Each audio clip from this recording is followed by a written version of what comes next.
ایک خاص وجہ سے مختار کو اس سے بھی زیادہ خولی کی تلاش. اور بولا تو چوتھے امام کی دعا ہے، لیکن خولی. اپنے ڈپٹی کو بلایا جس کا نام ہے عبداللہ کامل. عبداللہ کامل کا نام کیونکہ بہت امپورٹنٹ. یہ تین آدمی مختار، ابراہیم مالک اشتر، عبداللہ کا بلایا، اور بلانے کے بعد کہا کہ تم روز آنا قاتلان امام کو گرفتار کر کے لا رہے، سب کو ایک طرف چھوڑ دو، کہیں سے کسی طرح سے خولی کو پکڑ کے لاؤ. اس نے کہا کہ حاکم کیا کروں، پتہ نہیں کہاں غائب ہو گیا، زمین اس سے نکل گئی کہ آسمان میں چلا گیا. ہر طرف سے یہ کنفرم نیوز ہے کہ وہ کوفے سے بھاگا نہیں.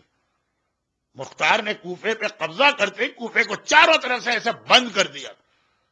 ہر طرف سے یہ اطلاع ہے کہ وہ ہے کوفے میں، کہیں نکلا نہیں ہے کوفے سے، پتہ ہی نہیں چل رہا. ڈھونڈ ڈھونڈ کے تھک گئے، ڈھونڈ ڈھونڈ کے تھک گئے. کہ ایک مرتبہ ایک آدمی دوڑا آیا کہ عبداللہ کامل بالکل کنفرم نیوز ہے کہ وہ اپنے گھر ہی کے اندر. اب کوفے کے بعد میں اپنے گھر ہی کے اندر. مختار نے کہا عبداللہ جاؤ، اچھی طرح سے گھر ڈھونڈو اور آج تو اس کو نکال کر ہی لاؤ. عبداللہ کامل کے لیے خود بھی خولی ایک بہت بڑا مسئلہ. اب اگر آپ حیران ہو کہ خولی اتنا بڑا کیوں ہے، تو بس وہی آج کے مسائل. فوراً عبداللہ کامل فوج لے کے گیا، اچھی طرح سے گھر کو تلاش کیا. اب گھر جو تھا اس کا ایک تو فرسٹ فلور ہے اور ایک اس میں بیسمنٹ. اچھی طرح سے دیکھا.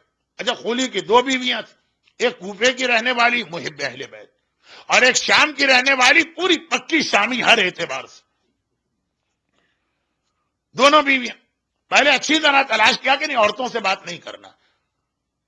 ویسے ہی فوج اور پولیس کو دیکھ کے عورتیں پرانے زمانے کی ڈر جایا کرتی. لیکن جب دیکھا کہ کنفرم نیوز ہے کہ گھر میں اور ہمیں تو نہیں ملا، تو آخر مجبوری میں دونوں بیویوں کو بلایا. شام والی سے پوچھا کہ تمہارا شوہر کہاں؟ وہ تو 1 مہینے سے باہر گیا ہوا. اب پتا ہے عبداللہ کامل کوئی جھوٹ بول رہی.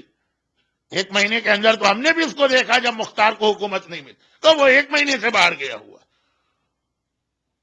یزیدیوں کے لیے جھوٹ بولنا کیا مسئلہ ہے؟ یہ تو حسینی ہیں جو مر جائیں گے مگر کبھی جھوٹ نہیں بولیں گے. یعنی ہونا یہی چاہیے. اچھا، اب یہاں پر بھی 2-4 مسئلے آتے ہیں. ہر قسم کا جھوٹ حرام ہے، چاہے انشورنس کا جھوٹا کلیم ہی کیوں نہ ہو. گاڑی کو اتنا صاحب کے اسکریچ پڑا، آپ نے اتنا بڑا بل بنا دیا. وہ لوگ بھی اتنے بے وقوف نہیں ہیں، لیکن ہمارے لوگ بہرحال کچھ ذہین لوگ ہیں. تو خلاصہ یہ ہے کہ وہ اس میں شامی ہے تو بول دی. اچھا، کوفے والی دوسری بیوی سے کہا اچھا اس کو نہیں پتا، شاید تمہیں پتا.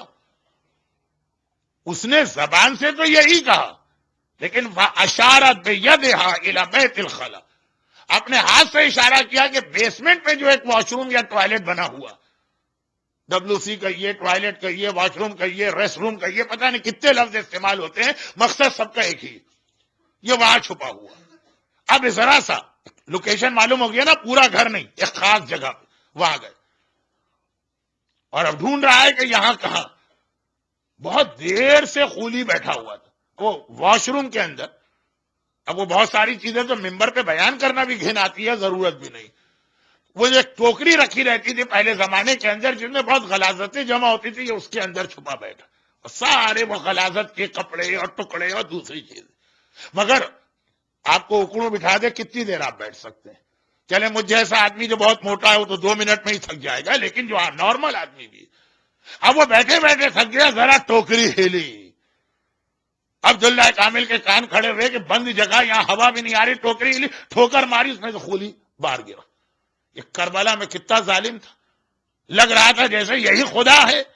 اور آج کتنا ذلیل ہوا کہ وہ قتل سے پہلے جس انداز سے وہ جا کے کہاں چھپ کے بیٹھا، وہ فوراً اس سے گرفتار کیا گیا. خولی کی گرفتاری بھی علماء 1 گھنٹے میں پڑھتے ہیں، میں تو صرف 7 منٹ میں مصائب سمیت، یہ مصائب کا حصہ بھی. اسے گرفتار کر کے لے چلا تو وہ جو دوسری بیوی جس نے اس کا لوکیشن بتایا تھا، اس نے کہا کیا عبداللہ کامل اس کو کیوں لے کے جا رہے؟ کہا اس لیے اتنا بڑا دشمن ہے اہل بیت، کربلا میں انوالو، تو کہا اس کی اس بیوی کو بھی لے چل. اگر وجہ یہی ہے تو یہ جرم اس کا بھی. عبداللہ کامل نے کہا کہ یہ فیصلہ میں نہیں کر سکتا، تو تمہیں بھی چلنا ہوگا. کہا میں بھی تیار. یہ تینوں آدمیوں کو لے کے مختار کے دربار میں پہنچا. مختار حیران ہوا. عبداللہ کامل میں نے تم سے کہا تھا کہ جس گھر کے مجرم کو پکڑو گے عورتوں کے اوپر ہاتھ نہ ڈالنا. یہ عورتیں کیوں آ رہی؟ گھبرا کے کہا کہ آقا یہ اس مومنہ نے مدد کی اور اسی نے ایک ریکویسٹ کی تھی کہ اس دوسری کو بھی لے کر آئی. مختار نے کہا اچھا جاؤ پہلے خولی کو جیل میں ڈال دو, وہ تو ہم پورا کیس اس کا بعد میں سنیں گے, پہلے یہ دیکھیں کیا مسئلہ. اس کوفے والی مومنہ سے کہا تم نے اپنی سوکن کو یا سوت کو کیوں گرفتار کروایا؟ کہا کہ مولا, کہا کہ ہے مختار مولا کی محبت میں تو ان کے ایک ایک دشمن کو قتل کر رہا ہے, تو یہ بھی کم نہیں. سن, میں ایک دن اپنے پڑوس میں گئی ہوئی تھی, میرا شوہر کربلا گیا تھا خولی, کوئی خبر نہیں مل رہی تھی کہاں ہے کہاں نہیں.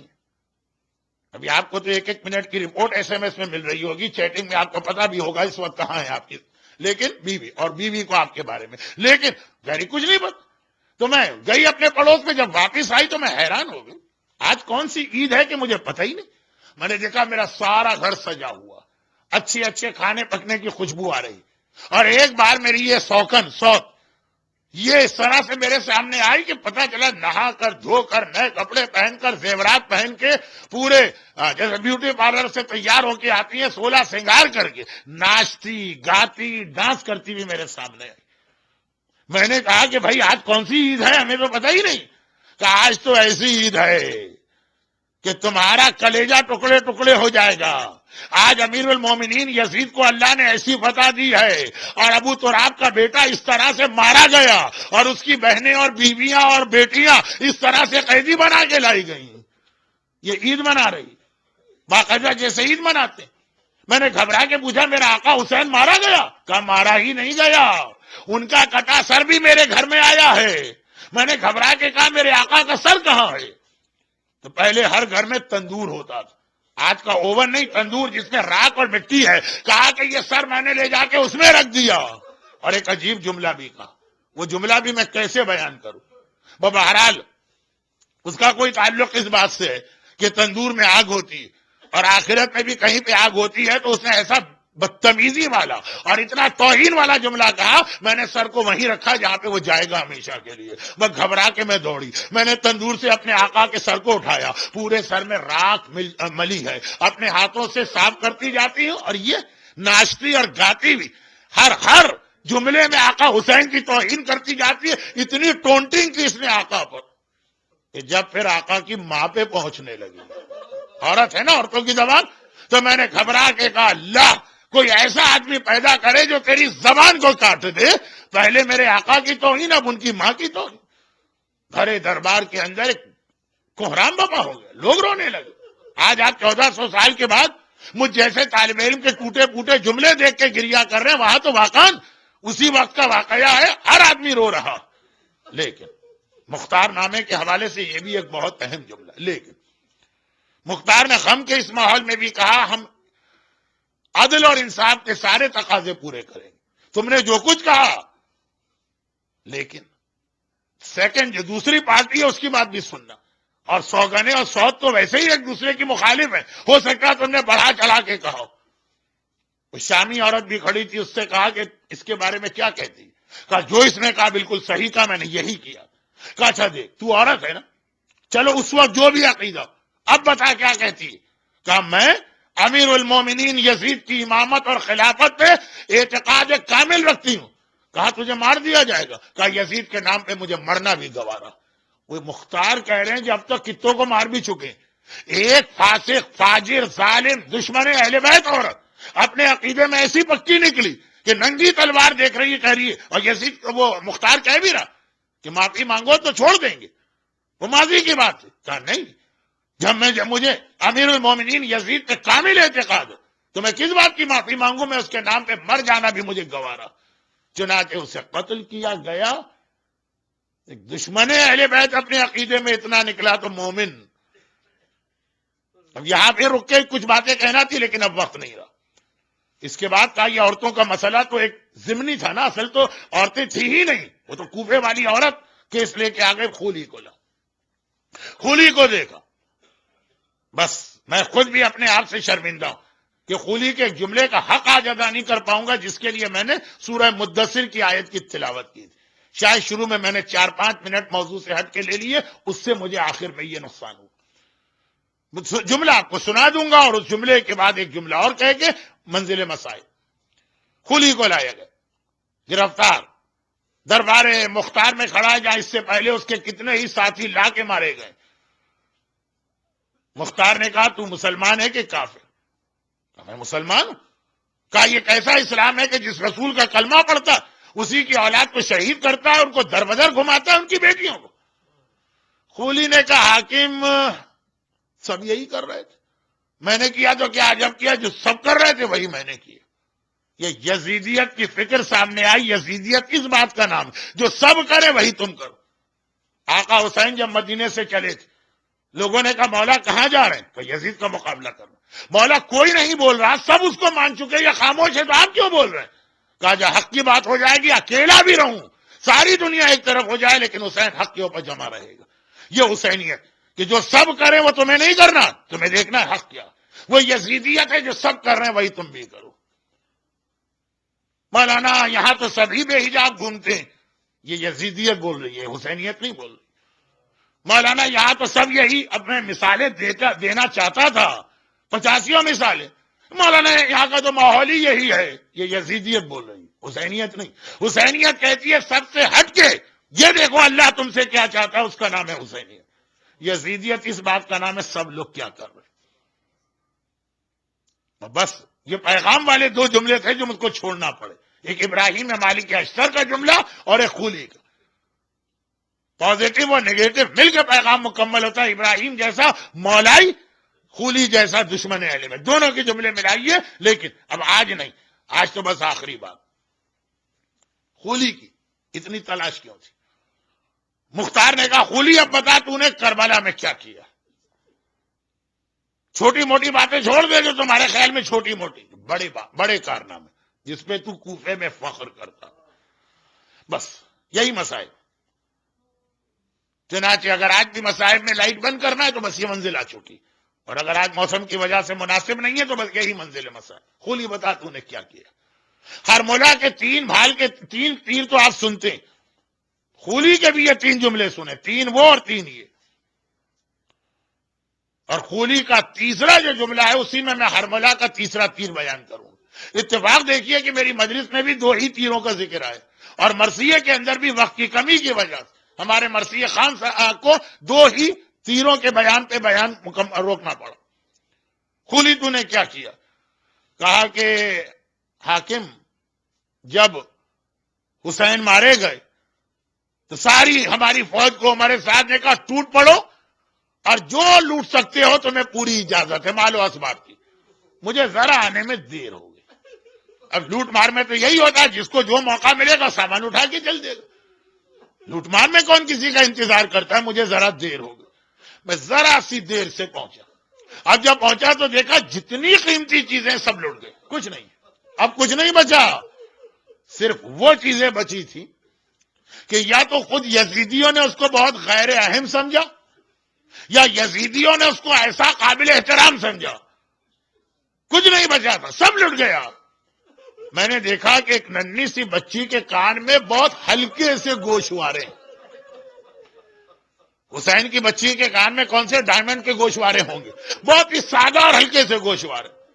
کوئی جب اس کے قریب جاتا ہے گوشوارے چھننے کو تو بچی تڑپ کے کہتی ہے یہ میرے بابا نے عید میں تحفہ دیا تھا، بابا تو مارا گیا، بابا کا تحفہ مجھ سے نہ چھین۔ اور اتنے معمولی گوشوارے ہیں کہ وہ ظالم یزیدی بھی بچی کی فریاد سن کے آگے بڑھ جاتا۔ میں نے دیکھا، میں نے سوچا مجھے کچھ نہیں ملا تو میں اپنا یہ نقصان کیوں کروں، میں آگے بڑھا، میں نے اپنا ہاتھ بڑھایا، گوشوارے کو چھیننا چاہا، بچی نے گھبرا کے دونوں ہاتھوں سے اپنے کان چھپانا چاہے۔ یہ بابا کی نشانی ہے، یہ بابا کا عید کا تحفہ۔ میں نے دیکھا بچی کی وجہ سے دیر ہو رہی ہے، شاید کچھ اور سامان ہو، دیر ہو جائے گی، وہ بھی ہاتھ سے نکلے گا۔ میرے پاس اتنا وقت نہ تھا کہ میں گوشوارہ کھولتا، میں نے گوشوارے پہ ہاتھ ڈال کے اس طرح سے کھینچا کہ خالی گوشوارہ میرے ہاتھ میں نہیں آیا، بچی کے دونوں کان کٹ گئے، خون کا فوارہ جاری ہو۔ وہ گوشوارے جنہیں یزیدیوں نے بھی چھوڑ دیا تھا۔ اب میں آگے بڑھا اور کچھ بچا، دیکھا کہ ہاں سارا سامان لٹ گیا۔ ایک خیمے میں کوئی بیمار بخار کی شدت میں، اور وہ بستر پہ لیٹا. اتنا خیال یزیدیوں نے بھی کر لیا کہ ہر ایک کا بستر لوٹ لیا. یہ بیمار ہے, یہاں کوئی نہ گیا. میں نے سوچا بیمار ہوا کرے, میں نقصان کیوں کروں. میں تیزی سے آگے بڑھا اور اس طرح سے وہ بستر کھینچا کہ بیمار بستر پر سے اچھل کے زمین کربلا پہ منہ کے بل گرا. ہائے میرے امام وقت, امام زمانہ, سجاد کے بستر کو چھیننے والا. مگر تیسرا اور آخری جملہ سنیے. میں ایک مرتبہ خولی کہتا کہ اب میں باہر آیا, اب تو واقعاً کچھ نہیں, اب تو واقعاً کچھ نہیں ہے. مگر نہیں, میری نگاہ پڑی, میں نے دیکھا ساری بیویوں کی چادریں چھن گئی ہیں, مگر ایک بیوی زینب کبریٰ ہے جس کی چادر پہ کسی نے ہاتھ نہیں ڈالا. یزیدی بھی جانتے تھے حسین کون ہے, یزیدی بھی جانتے تھے زینب کون ہے. چنانچہ ہرملہ کے واقعے کا ایک جملہ ہے. ہرملہ کہتا ہے تیسرا تیر میں نے اس وقت چلایا جب عمر سعد میرے قریب آیا, کہا کہ اے ہرملہ, حسین کے سارے بدن کو ہم نے تیروں سے چھلنی کر دیا, وہ ذوالجناح پہ ڈگمگا رہے ہیں, مگر اللہ رے شیر خدا کا بیٹا ذوالجناح سے گر نہیں رہا. جب تک کہ حسین گریں گے نہیں, میرا کوئی سپاہی حسین کے قریب نہیں جائے گا. حسین سے ڈر سب رہے ہیں, حسین کی ہیبت ہر ایک کے دل میں ہے, کسی طرح حسین کو ذوالجناح سے گرا دے. میں نے تیسرا تیر ایسا چلایا, حسین کی پیشانی کو توڑ کے یہ تیر حسین کے سر اقدس میں داخل ہوا. حسین ایک بار ذوالجناح سے زمین کربلا پہ گرے. یہی منظر خولی بتا رہا کہ میں نے دیکھا میرے ساتھیوں نے ہر ایک کی چادر چھین لی, مگر شیر خدا کی بیٹی زینب کی ایسی ہیبت ہے کہ زینب کی چادر پہ کوئی یزیدی بھی ہاتھ ڈالنے کی ہمت نہیں کر رہا. میں نے سوچا میں اپنا نقصان کیوں کروں. میں قریب گیا, میں نے چادر زینب پہ ہاتھ ڈالا اور زینب نے دونوں ہاتھوں سے اپنی چادر کو روکا. اب عجیب منظر, خولی فوج کا سپاہی ہے, فوج میں بوڑھے نہیں جاتے, یہ 30-32 سال کا ایک جوان اور طاقتور ہے. زینب 55 برس کی ایک ضعیف عورت ہے. یہ جوان مرد, وہ ضعیفہ عورت, مگر اور 18 داغ زینب کے کلیجے پہ ہیں, مگر شیر خدا کی بیٹی ہے, فاتح خیبر کی بیٹی ہے. خولی کہتا ہے کہ اس طرح زینب نے چادر کو مضبوطی سے پکڑ لیا کہ میں طاقت لگا لگا کے تھک گیا. زینب کی چادر نہ چھین سکا. میں نے دیکھا اس طرح تو چادر میرے ہاتھ نہیں آئے گی. میرے ہاتھ میں کوڑا تھا, میں نے کوڑا اٹھایا, اس طرح زینب کے چہرے پہ کوڑا مارا. شہزادی کے چہرے کی کھال پھٹی, خون کا فوارہ جاری ہوا. ایک لمحے کے لیے ہاتھوں کی گرفت ڈھیلی ہوئی. چادر زینب کو میں نے چھینا. زینب نے فرات کو دیکھا, عباس ارے تو نہ رہا تو دیکھ کس طرح میری چادر چھین لی. السلام علی الحسین